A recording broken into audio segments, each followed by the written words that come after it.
Et salut les jet skieuses, jet skieurs, c'est Majet, j'espère que vous allez bien. Aujourd'hui, nouvel épisode d'Histoire de jet ski où on va parler de l'histoire de quelqu'un qui à la base n'est pas du tout jet skieur et qui pourtant va faire quelque chose d'assez fou puisqu'il va fuir son pays en faisant la dotation d'un jet ski et c'est ce que je vous propose de voir à travers ce nouvel épisode d'Histoire de jet ski. Allez, c'est parti!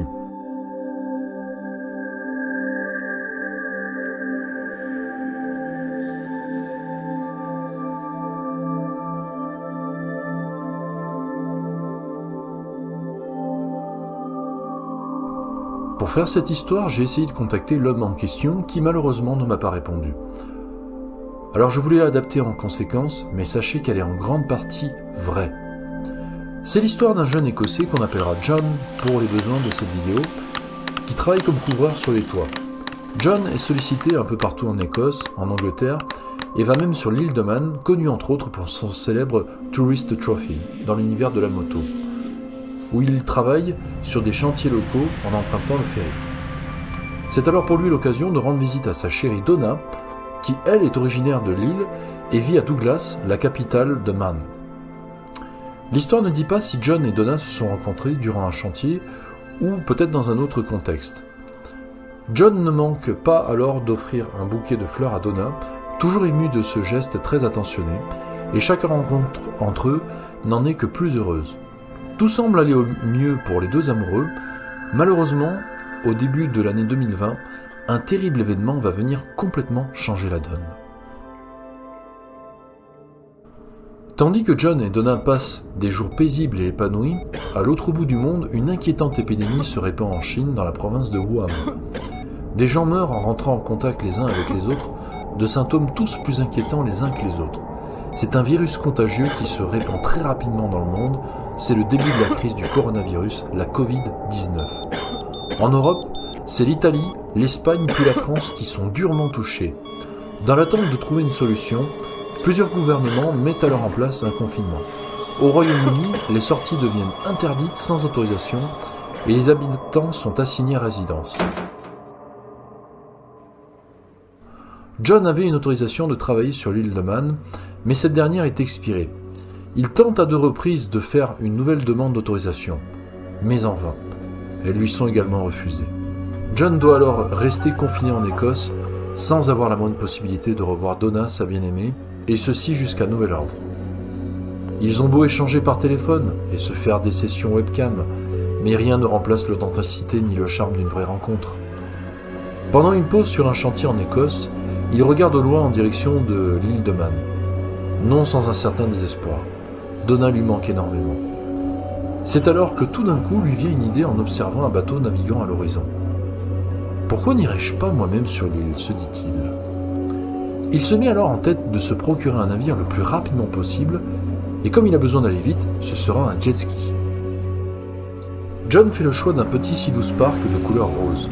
On ne sait pas exactement s'il l'a acheté, loué ou emprunté à une de ses connaissances. Il n'en avait d'ailleurs jamais fait jusqu'à présent. Un petit matin, il part et met à l'eau le Spark depuis le port de Isle of Wyvern. Il embarque avec lui une combinaison étanche, un sac à dos rempli d'équipements et d'affaires, et estime son trajet de moins de 50 km, soit 25 000 nautiques, à environ 40 minutes.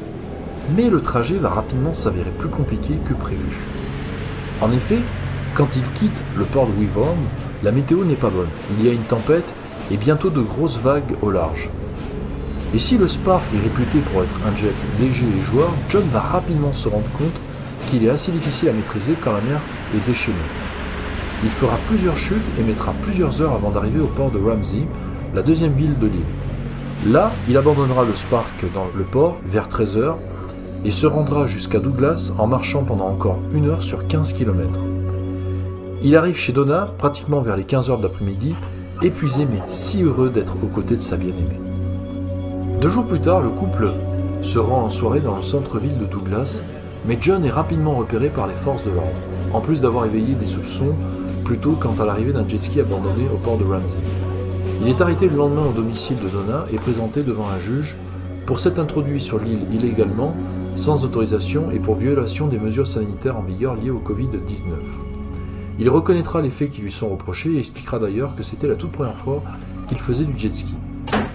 Le juge le condamnera à 4 semaines d'emprisonnement, car il lui reprochera entre autres et d'une de ne pas avoir respecté les mesures sanitaires et potentiellement mis en danger l'île en contaminant la population locale avec le coronavirus, et de deux d'avoir failli mettre sa propre vie en danger en sortant sous une tempête et en mobilisant éventuellement des secouristes qui auraient pu également se mettre en danger à leur tour. Finalement, John sera mis dans une cellule d'isolement et sera libéré au bout de 10 jours avant d'être réexpédié vers l'Écosse. Comme je vous l'ai expliqué en préambule, cette histoire est vraie, et j'ai essayé de contacter cet Écossais, mais je n'ai malheureusement pas eu de retour de sa part. Et c'est pour cette raison que j'ai utilisé un autre nom, par respect pour son intimité et son couple. Il y a d'ailleurs beaucoup d'articles en anglais qui relayent cette information. En discutant avec les amis et en regardant les réactions sur les réseaux sociaux britanniques, celles-ci sont quand même très partagées entre ceux qui trouvent que cela est totalement idiot de sa part, et d'autres qui trouvent au contraire que ce qu'il a fait est super romantique. Et si on peut s'interroger aujourd'hui sur la question des règles sanitaires ou encore la sécurité en mer, toujours est-il que jamais un jet ski n'avait autant été impliqué dans une histoire d'amour pour permettre à deux êtres qui s'aiment plus que tout l'un l'autre de pouvoir se retrouver au-delà des interdictions. Espérons quand même que depuis, avec l'arrivée des vaccins et la levée des restrictions sanitaires, que John et Donna aient pu à nouveau passer des jours heureux ensemble. Voilà, vous l'aurez compris, donc c'était un épisode qui était en lien avec la Saint-Valentin, parce que c'est à ce jour l'anecdote la plus romantique impliquant un jet ski que je connaisse. J'espère que cet épisode vous aura plu, vous aura ému.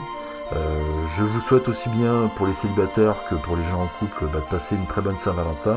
Et en attendant, d'ici ma prochaine vidéo, plein de petites gâchettes avec des petits cœurs. Et je vous dis à très bientôt d'ici là. Allez, salut, ciao tout le monde, des bisous.